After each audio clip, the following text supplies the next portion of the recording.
ചീപ്പ് labours ആരാ? നമ്മൾ ഇവിടെ ഇവരുടെയൊക്കെ ഉറ്റവരെയും ഉടിയവരെയും ഒക്കെ നോക്കുന്ന ആളുകൾ ചീപ്പ് ലേബേഴ്സ്. പിന്നെ വേറൊരു അപ്ഡേറ്റും കൂടിയുണ്ട്. ഒന്ന് സൂക്ഷിച്ചോ, ചില മലയാളികൾ ചിലപ്പോൾ പെടാൻ ചാൻസ് ഉണ്ട്. ഈ ഒരു വീഡിയോ മുഴുവനായിട്ട് കാണുക. ചാനൽ ഇൻഫോർമേറ്റീവ് ആയിട്ട് എൻ്റർടൈനിങ് ആയിട്ടുള്ള കൊച്ചു യൂട്യൂബ് ചാനൽ സബ്സ്ക്രൈബ് ചെയ്യാൻ നോട്ടിഫിക്കേഷൻ എനേബിൾ ഷെയർ ചെയ്യാൻ എൻ്റെ സുഹൃത്തുക്കൾക്ക് എല്ലാവരും അറിഞ്ഞിരിക്കട്ടെ അല്ലേ. ഫസ്റ്റ് തന്നെ നമ്മുടെ ഹോം ഓഫീസിൻ്റെ കഴിഞ്ഞ ദിവസം ഫേസ്ബുക്കിൽ വന്നിട്ടുള്ള ഒരു post, visa application to UK fell by 1 lakh in 2025. Net migration is at its lowest level in half decade. Very good. We are backing British workers over cheap overseas labours. അതെ എന്താണ് നിങ്ങളുടെ അഭിപ്രായം? ചീപ്പ് ലേബേഴ്സ് ആണോ നമ്മൾ?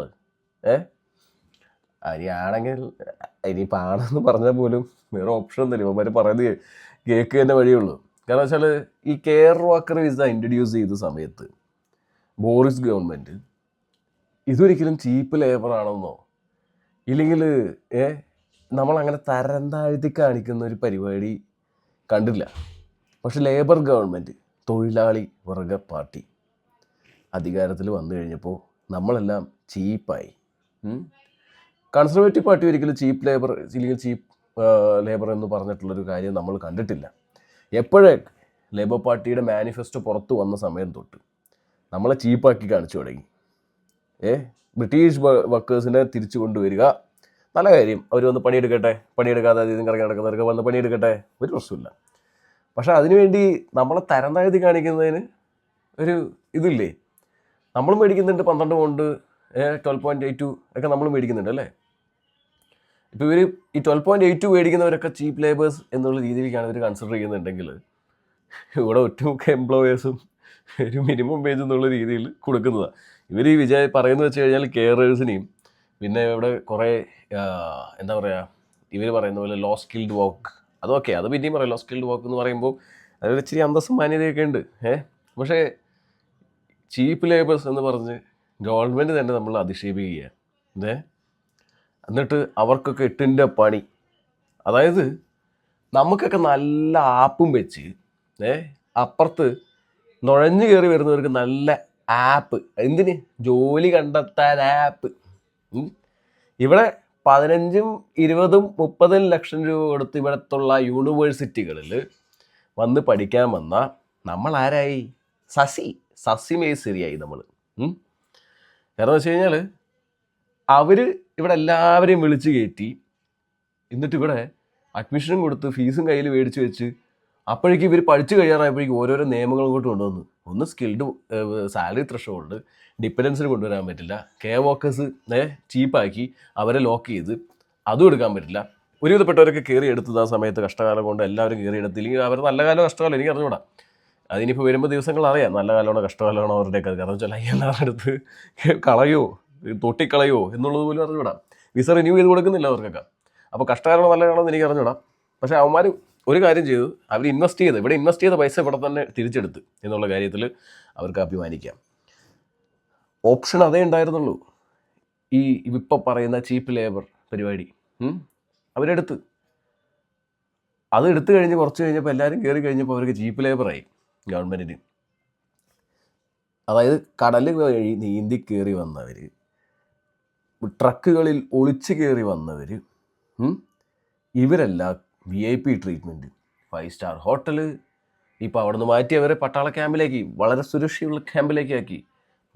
ആഴ്ചയിൽ പൈസ, food, game കളിക്കാൻ gaming console, അടിച്ചുപൊളി വൈബിൾ ലൈഫ്. ഇപ്പോൾ അവർക്ക് ജോലി കണ്ടെത്താൻ പുതിയ നമ്മുടെ മറ്റേ ഹോം സെക്രട്ടറിയുടെ വക ആപ്പ്, ലക്ഷങ്ങൾ മുടക്കിയ നമുക്ക് ആപ്പ്. അതായത് പഠിക്കാൻ വന്ന സ്റ്റുഡൻസിന് പൈസ കൊടുത്ത് വന്നവർക്ക് ഒന്നുമില്ല. ഇപ്പം എനിക്ക് സംശയം എന്ന് വെച്ച് കഴിഞ്ഞാൽ, എൻ്റെ ബലമായ സംശയം, നമ്മൾ ശരിക്കും ലീഗൽ തന്നെയാണോ? ഇനിയിപ്പോൾ ഈ നുഴഞ്ഞു കയറി വരുന്നവരാണോ ലീഗല്, അതിനിപ്പോൾ നമ്മളാണോ ലീഗല് എന്നുള്ള ഭയങ്കര വില കൺഫ്യൂഷൻ ഉണ്ട് കേട്ടോ. കാരണം വെച്ചാൽ ഇല്ലീഗലായിട്ട് ഇപ്പം നമുക്ക് ഇല്ലീഗൽ വർക്കേഴ്സിൻ്റെ ട്രീറ്റ്മെൻറ്റ് പോലും അവർക്ക് കൊടുക്കുന്ന ഒരു സപ്പോർട്ട് പോലും നമുക്ക് കിട്ടുന്നില്ല. ഈ കൺട്രിയിലേക്ക് ഇനി വരാൻ നിൽക്കുന്നവർ ഒരു പൈസ മുടക്കരുത് ഈ രാജ്യത്തിലേക്ക്. കാരണം ഇവിടെ ഇല്ലീഗലായിട്ട് വന്നവർക്ക് കിട്ടുന്ന പ്രിവിലേജിൻ്റെ പകുതി പോലും നമുക്ക് കിട്ടുന്നില്ല. മനസ്സിലായോ? എന്തിനാണ് കൊണ്ടുപോയി ഇൻവെസ്റ്റ്? നമ്മളെ പൊട്ടന്മാരാക്കി. അതായത് ആദ്യമൊക്കെ നമുക്കറിയാം ബോർസ് ഗവൺമെൻറ് വന്നിട്ട് എല്ലാവർക്കും തുറന്ന് വെച്ച് എല്ലാവരും ഇങ്ങോട്ട് കയറ്റി കൊണ്ടുവന്ന് അടുത്ത ഗവൺമെൻറ് വന്നപ്പോൾ അതൊക്കെ എടുത്ത് മാറ്റി ചീപ്പ് ലേബറാക്കി നമ്മളെ മൂഞ്ചിപ്പിച്ച് പച്ചയ്ക്ക് മൂഞ്ചിപ്പിച്ച്. ഇപ്പം നമ്മളെ പിടിച്ച് പുറത്താക്കാൻ പുതിയ പരിപാടി. ഇപ്പോൾ ഓക്കെ ഇല്ലീഗലായിട്ട് വർക്ക് ചെയ്യുന്നവരെ പിടിക്കാൻ വേണ്ടി പരിപാടി ഒരു 60-70 പുതിയ സ്റ്റാഫുകൾ ഇറക്കിയിട്ടുണ്ട് ഹോം ഓഫീസ്. അതായത് ഓടിച്ചിട്ട് പിടിക്കുക. ഇവരുടെ ഡ്യൂട്ടി തന്നെ ഇവിടെ ഇല്ലീഗലായിട്ട് സ്റ്റേ ചെയ്യുന്നവരെ, ഈ ഇല്ലീഗൽ വഴി ചാടി വന്നിട്ടുള്ള ആൾക്കാരല്ലേ, അവർ ചാടിപ്പോയി ഇതിനകത്ത് കൂടെ റോം കറങ്ങിക്കൊണ്ടിരിക്കുന്നവരൊക്കെ തന്നെ പിടിക്കുക. ഇതിൽ പിടിക്കാൻ പോകുന്നത് വെച്ചാൽ ഒരുപാട് മലയാളികളുണ്ട്. ഞാൻ സൂക്ഷിക്കാൻ പറഞ്ഞ വേറെ ഒന്നും കൊണ്ടല്ല. നമ്മുടെ നാട്ടിൽ നിന്ന് ഒരുപാട് മലയാളികൾ വിസിറ്റിംഗ് വിസയിൽ വന്ന് ഇവിടെ ചാടിയിട്ടുണ്ട്. ഏതൊക്കെയോ അപരാധികൾ ഉള്ള കാര്യങ്ങളൊക്കെ വിളിച്ച് പറഞ്ഞ് അവന്മാരെ പറ്റിച്ച് 5-6 ലക്ഷം രൂപയൊക്കെ മേടിച്ച് ഇവിടെ കൊണ്ടുവന്ന് ഇറക്കി വിട്ടിട്ടുണ്ട്. പലരും എന്നെ വിളിക്കുന്നുണ്ട്, ചേട്ടാ ഞങ്ങൾ ഇല്ലീഗലായിട്ട് വന്നവരാ, അല്ലെങ്കിൽ വിസിറ്റിംഗ് വിസയിലൊന്നും ചാടിയത്, ഒരു ജോബ് ഒപ്പിച്ചു തരാൻ പറ്റുമോ എന്ന് ചോദിക്കുന്നുണ്ട്. ഇല്ലീഗലായിട്ടുള്ള വർക്കർക്ക് ആര് ജോബ് കൊടുക്കാൻ അവിടെ? ക്യാഷ് ഇൻ ഹാൻഡ് കൊടുക്കുന്നവരൊക്കെ ഓടിച്ചിട്ട് പിടിച്ചുകൊണ്ടിരിക്കുക. അപ്പോൾ 10-50,000 പേരെ നാട് കടത്തി. നിങ്ങൾ 6 ലക്ഷം കൊടുത്തില്ലേ, അത് വല്ലതും തിരിച്ചു മേടിക്കാണ്ടെങ്കിൽ തിരിച്ചു മേടിക്കും. ആ ഒരു ഓപ്ഷനേ ഉള്ളൂ. ഇല്ലെങ്കിൽ ഇവർ ഫ്രീ സർവീസ് ഡീപ്പോർട്ടേഷൻ അടിക്കും. അതായത് നമ്മൾ ഇന്ത്യക്കാരെ ഡീപ്പോർട്ടേഷൻ, ബാക്കിയുള്ളവർക്ക് ഇവിടെ 5 സ്റ്റാർ ട്രീറ്റ്മെൻറ്റ്.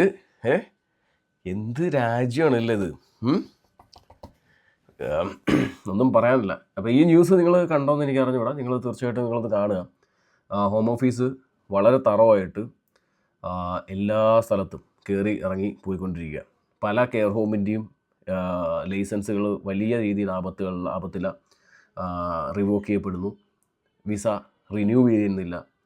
ഒരുപാട് കെയർ വർക്കേഴ്സ് പണ്ട് എൻ്റെ അടുത്ത് പറഞ്ഞു, ചേട്ടാ 10 വർഷമാക്കിയപ്പോൾ എന്താ പ്രശ്നം? നമുക്ക് 10 വർഷമായാലും ഇവിടെ എന്താ പോരെ, ILR പെറ്റീഷൻ പോട്ടെ, ഒരു നോക്കണ്ട. അതേപോലെ തന്നെ ഈ വേറൊരു കേസ് പറഞ്ഞു കൺസൾട്ടേഷൻ, അതൊക്കെ എന്തിനാ നമ്മൾ ചെയ്യുന്നത്? നമുക്ക് വിസ കിട്ടിയാൽ പോരെ ചേട്ടാ എന്ന് പറഞ്ഞു മൂഞ്ചി. കാരണം വെച്ച് കഴിഞ്ഞാൽ അവരുടെയൊക്കെ 3 വർഷം കഴിഞ്ഞപ്പോൾ വിസ റിന്യൂ ചെയ്യുന്നില്ല. വിസ റിന്യൂ ചെയ്യാൻ വിസയുള്ളവരാണെങ്കിൽ ഇപ്പോൾ പൈസ ചോദിക്കുന്നു. പൈസ കൊടുത്തിട്ടാണെങ്കിൽ കയറാമെന്ന് വിചാരിക്കാം. പക്ഷേ വിസ റിന്യൂ ചെയ്യാത്തവരുടെ അവസ്ഥ ആലോചിച്ച് നോക്കിയേ. ഇവരൊക്കെ വിചാരിച്ച് വെച്ചാൽ 10-15 വർഷം നമുക്ക് ഇവിടെ നിൽക്കാമെന്ന് പറഞ്ഞിട്ടിരുന്നവരല്ലേ. ILRൻ്റെ കേസിൽ കൺസൾട്ടേഷൻ ചെയ്യാതെ കണ്ണും മൂടിക്കെട്ടി മിണ്ടാതെ കിടന്നുറങ്ങുന്ന കുറേ ആൾക്കാരുണ്ടായിരുന്നു. അവരൊക്കെ വിട്ട്. ഈ ഒരു രാജ്യം ശരിക്കും പറഞ്ഞു കഴിഞ്ഞാൽ ഒരു ചതി എന്നുള്ളതിന് ഒരു പക്ക നിർവചനം കൂടി കൊടുക്കാം. കാരണം വെച്ചാൽ ഇതൊന്നും ഇല്ലാന്ന്, ഇതിപ്പോൾ ഞാൻ പറഞ്ഞത് കാണുന്നവർ വിമർശിക്കുമായിരിക്കും. ഞാൻ പറഞ്ഞ കാര്യങ്ങളൊന്നും ഇവിടെ നിന്ന് ഇല്ലയെന്ന് പറയട്ടെ. ഞാൻ ഇവിടെ ഇതൊക്കെ പ്രശ്നമുണ്ടെന്ന് ഞാൻ ഉള്ളവരെ കാണിച്ചു തരാം. എന്ത് ജാതി പണിയാന്ന് നോക്കിയേ. നമ്മൾ ചീപ്പ് ലേബർ ഓക്കെ, ഇല്ലീഗലായിട്ട് വർക്ക് ചെയ്യുന്നവരെ പിടിക്കട്ടെ, ഓടിച്ചിട്ട് പിടിക്കട്ടെ. ഈ രാജ്യത്ത് ഇല്ലീഗൽ അതൊന്നും കുഴപ്പമൊന്നുമില്ല, അത് നല്ല കാര്യം തന്നെ, എഗ്രി ചെയ്യുന്നു. പക്ഷെ അപ്പോഴും ഈ ചീപ്പ് ലേബേഴ്സിനൊക്കെ ഇട്ട് കൊടുക്കുന്ന പണിയുണ്ടല്ലോ, ഇവിടെയുള്ള അവരുടെ ഉറ്റവരെയും ഉടയവരെയും നോക്കിക്കൊണ്ടിരിക്കുന്നവരെ ചീപ്പ് ലേബേഴ്സ്. വേറെ ഓപ്ഷൻ ഇല്ലാതെ പോയി, ഗതികേടായിപ്പോയി അല്ലേ. വേറെ എന്തെങ്കിലും വഴിയുണ്ടെങ്കിൽ പുല്ല് ഓടി രക്ഷപ്പെട്ടേനെ, 101% ഓടി രക്ഷപ്പെട്ടേനെ. ഈ കാര്യം എനിക്ക് ഉള്ളതുപോലെ പറയണം തോന്നി. അതിപ്പോൾ ഞാൻ പ്രോപ്പർ വ്ളോഗ് ചെയ്യുന്ന പോലെ ഒന്നും ആയിരിക്കില്ല പറഞ്ഞിട്ടുണ്ടാവുക. വേറെ ഒന്നും കൊണ്ടല്ല, ഇതിലിങ്ങനെ പറയാൻ പറ്റുള്ളൂ. കാണാൻ ബൈ.